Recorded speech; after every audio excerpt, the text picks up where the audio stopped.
राहुल गांधी के voter list में फर्जीवाड़े के आरोप पर बीजेपी नेता और सांसद अनुराग ठाकुर ने बड़ा तंज कसा। अनुराग ठाकुर ने राहुल गांधी पर तीखा हमला बोलते हुए कहा कि वो लगातार चुनावी हार और जनता द्वारा खारिज किए जाने से हताश और निराश है। उन्हें जब भी अपने लगाए आरोप को साबित करने की नौबत आती है वो पीठ दिखाकर भाग जाते हैं। अनुराग ठाकुर ने तंज कसते हुए कहा कि हाइड्रोजन की जगह राहुल गांधी को फुलझड़ी से काम चलाना पड़ा। चुनाव दर चुनाव हार और जनता से नकार दिए जाने वाले एक नेता जिनके नेतृत्व में लगभग 90 चुनाव कांग्रेस पार्टी हारी, उनकी हताशा निराशा दिन पर दिन बढ़ती जा रही है और आरोपों की राजनीति को इन्होंने अपना आभूषण बना लिया है। जब इन्हीं के लगाए गए आरोपों को ऑथेंटिकेट करने के लिए कहा जाता है तो पीठ दिखाकर भाग जाते हैं, शपथ पत्र देने के लिए कहा जाता है तो मुकर जाते हैं।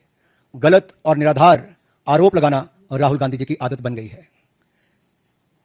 It has become a habit of Shri Rahul Gandhi to make incorrect and baseless allegations. और बार बार आरोप लगाने के बाद माफी मांगने का काम और कोर्ट से फटकार खाने का काम राहुल गांधी जी का हो गया है। आप देखिए, राफेल हो, चौकीदार चोर हो, या फिर सावरकर जी या आरएसएस की बात, या फिर पेगासस के मामले, इन सब पे इनको फटकार ही लगी है। कई बार कोर्ट में माफी मांगनी पड़ी। तो कीचड़ उछालो और भाग जाओ, हिट एंड रन के मामले राहुल गांधी जी के कई हैं। आज की प्रेस कॉन्फ्रेंस में हाइड्रोजन बम फोड़ने वाले थे, फुलझड़ी से काम चलाना पड़ा, वो भी फुस हो गई। क्या हो गया? इलेक्शन कमीशन ने बड़ा स्पष्ट कहा है कि no deletion of any vote can be done online by any member of public. Online किसी भी वोट को नहीं काटा जा सकता। तो बगैर किसी की बात सुने उसका वोट नहीं काटते, उस पर निर्णय नहीं करते।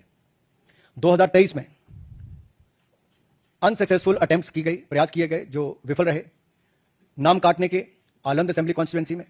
और ये इलेक्शन कमीशन ने एफआईआर फाइल करने के लिए ही कहा था इस पर, और मैटर इन्वेस्टिगेट करने के लिए भी इलेक्शन कमीशन ऑफ इंडिया ने ही कहा था। इलेक्शन कमीशन ने मोबाइल नंबर पहले ही उपलब्ध करवा दिए हैं, आईपी एड्रेस अगर दे दिए हैं।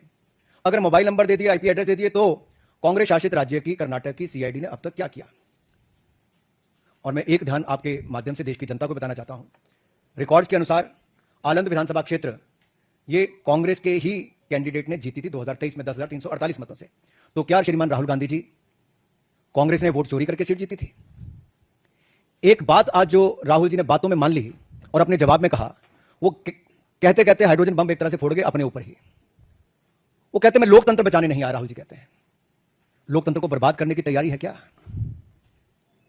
गलत निराधार आरोप बार बार संवैधानिक संस्थाओं पर लगाना, गलत निराधार आरोप बार बार इलेक्शन कमीशन ऑफ इंडिया पर लगाना, कभी ईवीएम पर प्रश्न चिन्ह खड़े करने, कभी वीवीपैट पर करना, कभी चुनावों के नतीजों पर करना, और कभी टूल किट के सहारे भारत के लोकतंत्र पर, संवैधानिक संस्थाओं पर प्रश्न चिन्ह खड़ा करना, क्या यह आदत सी बन गई है?